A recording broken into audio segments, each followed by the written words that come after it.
समझना हो, संसार को, अंतिम सत्य को समझना हो, बस इस चित्र को देख लीजिए। और ये चित्र क्या कहता है? ये चित्र कहता है कि एक हाथी आप सबको दिख रहा है, और इस हाथी को जानने की कोशिश में 6 लोग कोशिश कर रहे हैं। ये 6 के 6 लोग कहानी के हिसाब से नेत्रहीन हैं, देख नहीं सकते हैं, पर इनकी इच्छा है जानने की। यहां नेत्रहीन एक मिथक, एक प्रतीक के रूप में है तो हम सब भी नेत्रहीन हैं। हमारे पास बस 2 आंखें, हमको लगता है कि बहुत खतरनाक चीज हमारे पास है। सच बात तो है कि इन 2 आंखों से भी इतना कुछ दिखता नहीं है जितना हम सोचते हैं कि हम देख लेंगे। तो कहानी का प्रतीक यह है कि ये 6 लोग नेत्रहीन हैं, देख नहीं सकते हैं। जा रहे थे, इनके सामने एक हाथी आ गया। अब ये हाथी को समझना चाह रहे हैं।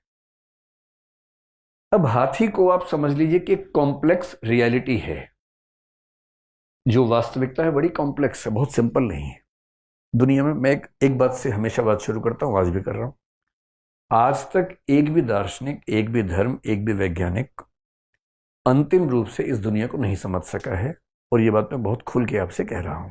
जिसको भी दावा हो, क्लास के बाद बैठ जाइएगा, बात कर लेंगे। और मैं ये नहीं कह रहा कि मैंने समझ लिया है, मैं तो बिल्कुल नहीं समझा हूं, पर मैंने सबको समझ लिया है कि वो कितना कितना समझे हैं। सबके तुक्के हैं, सबके अपने अपने अनुमान हैं।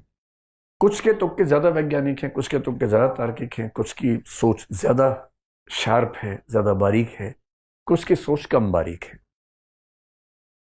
पर ये संसार इतना बड़ा रहस्य है कि आज तक दुनिया में कोई समझ नहीं पाया है। और अगर कोई क्लेम करता है कि उसने समझ लिया है तो वो मजाक की बात है, हंसी मजाक की बात है। किसी को अगर भरोसा है, कोई छोटा सा बच्चा हो, आपको बोले मैं छप जानता हूं, मैं छप जानता हूं, तो आप क्या करेंगे? उसको आप चिकोटी काटेंगे उसकी गाल पे कि तुम सच में बहुत प्यारे हो, तुम सब जानते हो। आपको पता है कि वो नहीं जानता है, पर उसे भरोसा है कि वो जानता है। यही स्थिति दुनिया में हम सब लोगों की है। हमको भरोसा है कि हम बहुत जानते हैं।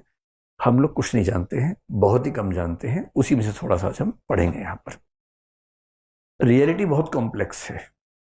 ये 6 लोग जानना चाह रहे हैं और इनके पास जानने की क्षमताएं कम है। हमारे पास भी बहुत कम क्षमताएं हैं जानने की। इनके पास तो दुर्भाग्य से 2 आंखें भी नहीं है। अब इनमें से एक ने पकड़ लिया इसका दांत। ये दांत को ही अंतिम सत्य मान रहा है, और क्योंकि दांत देख तो नहीं पा रहा है, ये कह रहा है कि ये जो है सामने, ये भाला है, भाला, स्पीयर है। क्योंकि इसके हाथ में दांत आ गया, इसने दुनिया को दांत के माध्यम से भाला समझ के देखा। एक भाई साहब पीछे घूम रहे थे, वो पूंछ लेके खड़े हुए हैं। ये कह रहे हैं दुनिया जो है रस्सी के समान है, the world is like a rope. क्योंकि उसके हाथ में हाथी की पूंछ आ गई है, इतनी सी बात है। जिसके हाथ में हाथी की सूंड है, वो कह रहा है कि अरे भागो भागो भागो, अजगर आ गया है। उसको लग रहा है कि जो मेरे सामने चीज है वो अजगर है, पाइथन है, उससे डरने की जरूरत है। एक ने पकड़ लिया है कान। अगर आपने गांव की जिंदगी देखी तो हाथ वाले पंखे झला करते थे पहले, ये पंखे का साइज वैसा ही है। और ये कह रहे कि ये तो पंखा है, जो हाथ से झुलने वाला पंखा होता है, ये पंखा है, ये अजगर नहीं है, ये रस्सी नहीं है, ये पंखा है। जिसके हाथ में आ गया है पैर, वो कह रहे अरे भाई खंबा है, खंबा, ये एक पोल है। और जिसने छू लिया है इसके पेट को, छू छू के थक गया, खत्म ही नहीं हो रहा, वो कह रहा है कि नहीं, ये तो बहुत बड़ी दीवार है, दिस इज ए वॉल। 6 के 6 लोग अपने अपने नजरिए से हाथी को जानने का प्रयास कर रहे हैं। कोई नहीं जान पा रहा है, और इसके 2 कारण हैं। इसीलिए जैन फिलोसफी के 2 सिद्धांत सबसे सुंदर हैं। अगर आप कम पढ़ना चाहेंगे तो हम केवल उन 2 की बात करेंगे, आप थोड़ा ज्यादा जाना चाहेंगे तो बाकी का भी हल्का जिक्र कर लेंगे। सबसे जो ब्यूटीफुल प्रिंसिपल्स जैन फिलोसफी के हैं वो 2 हैं। एक कहता है कि ये जो सत्य है बहुत ही कॉम्प्लेक्स है। इस कॉम्प्लेक्सिटी ऑफ ट्रुथ के सिद्धांत को बोलते हैं अनेकांतवाद। आपने शब्द जरूर सुना होगा, अनेकांतवाद। जो जैन बच्चे बैठे हैं वो तो रोज सुनते होंगे सुबह शाम घर में पापा मम्मी से कि अनेकांतवाद, अनेकांतवाद। हालांकि मैं बहुत जैन बच्चों से मेरा परिचय है, समझते वो भी नहीं है। जब मैं उनसे मॉक इंटरव्यू पूछता हूँ कि अंतर बताओ, तो गोलमोल बात करते हैं। तो उनको भी थोड़ा समझने की जरूरत है कि कितना गहरा सिद्धांत बाई चांस आपकी झोली में गिरा हुआ है, आपको पता होना चाहिए वो क्या है। और इस कॉम्प्लेक्स रियलिटी को जानने के प्रोसेस में हम लोग जो मूर्खताएं कर रहे हैं, उन मूर्खताओं को समझने का जो तरीका है उस सिद्धांत का नाम है स्यादवाद। SYADVADE, स्यादवाद। स्यात एक शब्द है संस्कृत का, उससे बना है स्यादवाद। तो जब भी कोई आपसे पूछे कि जैन फिलॉसफी क्या है, कुछ ना सूझे बोलिए जैन फिलॉसफी का मतलब है अनेकांतवाद और स्यादवाद। और इन दोनों को समझ लिया, क्या बोलते फिल्मी भाषा में, इन दोनों को समझ डाला तो लाइफ झिंगा लाला। ना ये क्या होता है मुझे पता नहीं, झिंगा लाला मैंने कई बार सोचा कि ढूंढू ये होता क्या है, मुझे आज तक नहीं पता लगा क्या होता है, पर ये कुछ होता है जो भी होता है। और इसलिए जब हम जैन फिलॉसफी को ब्रेक करते हैं, और ब्रेक करने का मतलब है जब कुछ पार्ट्स में डालते हैं, मैं आपको याद दिला दूं अगर वो 4 वीडियोस नहीं देखे हैं, कि किसी फिलॉसफी के 3 हिस्से होते हैं। एक को बोलते हैं मेटाफिजिक्स यानी तत्व मीमांसा, एक को एपिस्टेमोलॉजी यानी ज्ञान मीमांसा, तीसरे को इथिक्स यानी नीति मीमांसा। आपको ऐसा लग रहा होगा शायद कुछ लोगों को कि पहले तो क्रम अलग था, ये ऊपर होता था ये नीचे होता था। केवल जैन फिलॉसफी को पढ़ने के लिए हमें मजबूरी में पहले मेटाफिजिक्स को पढ़ना पड़ता है, फिर एपिस्टेमोलॉजी पे आती है, क्योंकि इनमें कनेक्शन बड़ा गहरा है। और बिना इसकी मेटाफिजिक्स को समझे इसकी एपिस्टेमोलॉजी को नहीं समझ सकते।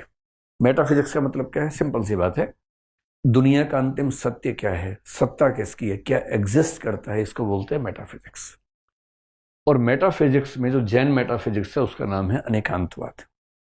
मेटाफिजिक्स के अंदर मुख्य रूप से 3 सवाल होते हैं। पहला होता है ईश्वर, ये सब कुछ किसने बनाया, ईश्वर है नहीं है तो कितने हैं, मिलके काम करते हैं या एक ही है, कैसे दुनिया बनाई उसने, मिट्टी कहां से लाया, वो सब, इन सब को बोलते हैं ईश्वर मीमांसा या थियोलॉजी। दूसरा सवाल होता है जगत यानी कि संसार, दिस वर्ल्ड, ये वर्ल्ड कैसे बना। जैसे जैन लोग ईश्वर को नहीं मानते हैं लेकिन जगत को तो मानते ही हैं, तो ये संसार कैसे बना उनको बताना पड़ता है। और तीसरा सवाल होता है आत्मा, जो हम सबको लगता है कि हमारे अंदर है कि नहीं पता नहीं, लेकिन हम सबको भरोसा तो है कि हमारे अंदर आत्मा होती है। जैन लोग मानते हैं कि आत्मा होती है, बौद्ध लोग मानते हैं कि नहीं होती है, जिंदा वो भी है जिंदा ये भी है, अब क्या पता होती है कि नहीं होती है, लेकिन सबके अपने अपने थॉट्स हैं, कोई मानता है कोई नहीं मानता है। लेकिन हमें तो ये समझना है कि सबने किस किस तरीके से दुनिया को समझने की कोशिश की है। तो मेटाफिजिक्स में अनेकांतवाद के अंतर्गत हमें मुख्य रूप से इन 3 बातों पर गौर करना है। संक्षेप में, ज्ञान मीमांसा का मतलब होता है कि किसी चीज को जानने की जो प्रक्रिया है, जो प्रोसेस ऑफ नॉलेज, उसमें इस दर्शन ने क्या क्या बारीकियां रखी, क्या क्या सावधानियां बरती। जैसे ज्ञान की परिभाषा क्या है, जैसे कौन से प्रमाण होते हैं, ज्ञान कितने प्रकार का होता है। जैन दर्शन की ज्ञान मीमांसा में जो सबसे सुंदर सिद्धांत है वो स्यादवाद है। इसके अलावा हम थोड़ा सा देखेंगे ज्ञान के कितने प्रकार हैं। जैसे वो बड़ी सुंदर बात करते हैं, हमें ऐसा लगता है कि जैसे मैं पेन आपके सामने रखूं, आपने पेन को देखा, आप सोच सकते हैं कि आपने पेन को देखा और ये 1 सेकंड में हो गया। जैन दर्शन ने इसके भी 4 स्टेप्स बताए हैं कि ये 4 स्टेप्स में होता है, ऐसे नहीं होता है।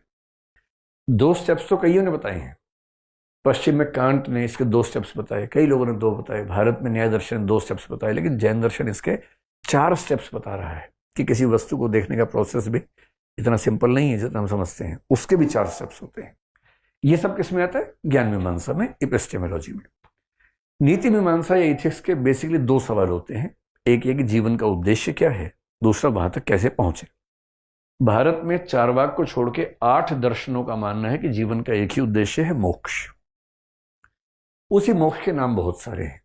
जैन लोग उस मोक्ष को कैवल्य कह देते हैं, बौद्ध लोग निर्वाण कह देते हैं, कोई उसको अपवर्ग कह देता है, जैसे न्याय दर्शन आमतौर पर अपवर्ग कह देता है, निश्रेयस शब्द भी चलता है, मुक्ति भी चलता है, तो कई अलग अलग नाम उसके चलते हैं। लेकिन जैन दर्शन में सामान्यतः जो नाम इसका दिखता है वो क्या है, कैवल्य। आपने सुना भी होगा, केवल ज्ञान, केवली, ये सब शब्द सुने होंगे। तो कैवल्य, ये 3 चीजें हमें समझनी है मुख्य रूप से, अनेकांतवाद और स्यादवाद।